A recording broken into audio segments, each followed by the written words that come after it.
I am tempted to quote the great Leonard Cohen, I'm guided by the beauty of our weapons. And they are beautiful pictures of fearsome armaments. This is a memo that describes how we're going to take out 7 countries in 5 years, starting with Iraq and then Syria, Lebanon, Libya, Somalia, Sudan, and finishing off Iran. On April 6, 2017, on the 100-year anniversary of America's entry into World War I, Donald Trump launched airstrikes against the Syrian government in retaliation for a gas attack supposedly perpetrated by Assad. There was no investigation, not even a hack job of a frame-up like we had in 2003. The evidence we do have contradicts the official story, and the stakes are much, much higher this time around. Then, before the dust had even settled, Trump pivoted to Asia, ratcheting up intimidation tactics towards North Korea, threatening regime change, practically begging an already insecure Kim Jong-un to do something stupid.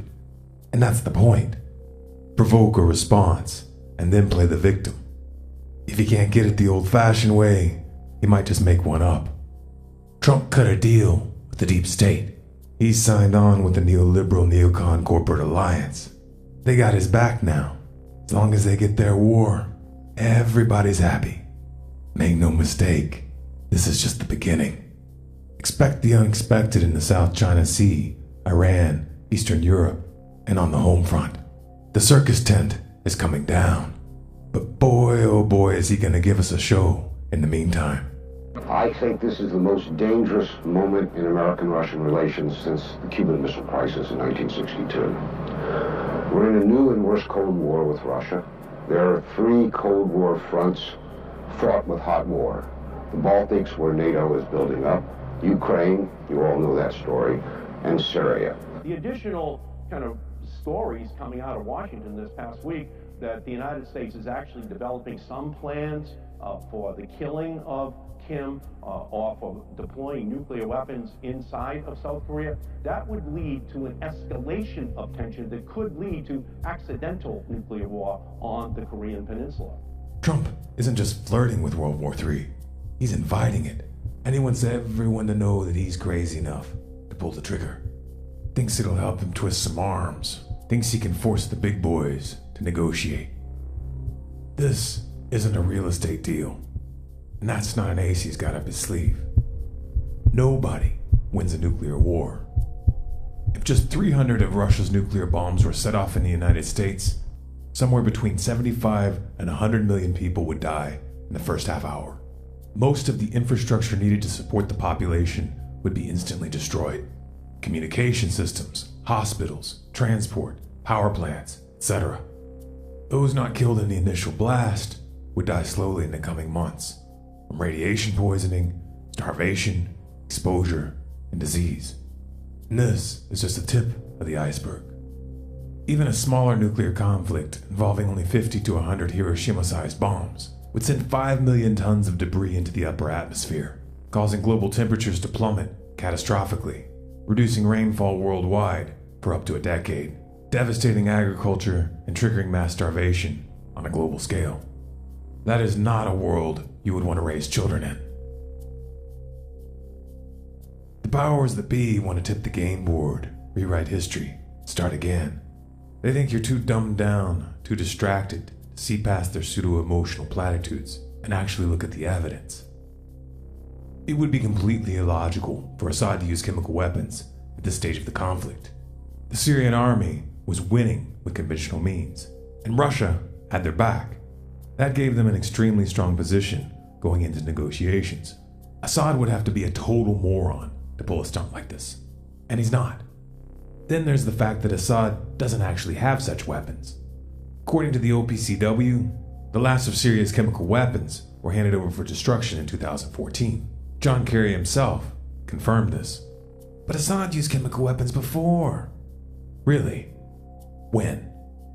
According to the UN investigation conducted on the gas attacks of 2013, as reported by the BBC, it was the rebels that used sarin, not Assad.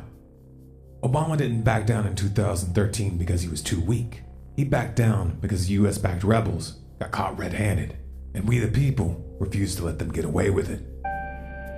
You activated in 2013 against these airstrikes. You flooded the phone lines as Congress approached the vote. You didn't ask nicely. You made it clear that we knew their names and addresses, and that we would hold them personally accountable for the consequences. Funny thing, they canceled the vote, and humanity temporarily stepped away from the abyss. Trump himself spoke out against the airstrikes at that time. He demanded a formal declaration of war by Congress. Otherwise, it would be unconstitutional. He pointed out just how stupid and destructive such a decision would be. Pointed out how this would just strengthen the jihadists, create more refugees, destabilize the region. But now he's in power, and he's decided he's not going to cancel World War III, after all. Mr. Trump is a liar, a hypocrite, and a fool.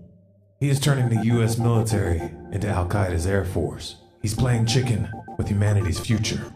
He's rolling dice with the inhabitability of the planet. And this insanity is bipartisan. The neoliberal neocon corporate alliance has come out of the closet in a disgusting show of warmongering solidarity. They think you're too stupid, too distracted, too weak to do anything about it. These haircuts and suits don't deserve your obedience. They don't deserve your respect. It's not their power, it's yours. If enough of you figure that out, it's game over. That's why they pit you against each other, provoking artificial group identities. Divide and conquer makes you easy to control. The choices we make in the next few milliseconds of human history count a lot. When the odds are stacked against us and failure is not an option, we must formulate an asymmetrical response. We have to think outside the box, find creative ways to break the chain of obedience, and send a message in uncompromising terms. Stand down, Mr. Trump. Stand down.